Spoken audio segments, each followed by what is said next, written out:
幾千年嚟，無論係神話故事、民間傳說，抑或係醫藥典籍，都將靈芝同長生不老相提並論。喺中國文化入面，靈芝寓意長壽、健康、吉祥，係醫病養生嘅神奇仙草。20世紀70年代，戴文遠先生研究出原木種植赤靈芝技術。我哋成功註冊咗戴文遠靈芝菌株，並推出裕惠牌赤靈芝。依家靈芝唔再神秘，世界各地都買到裕惠牌赤靈芝精華。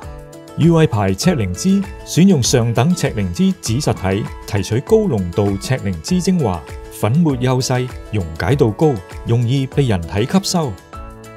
經常食仲有助增強免疫力，仲可以抗氧化、延緩衰老。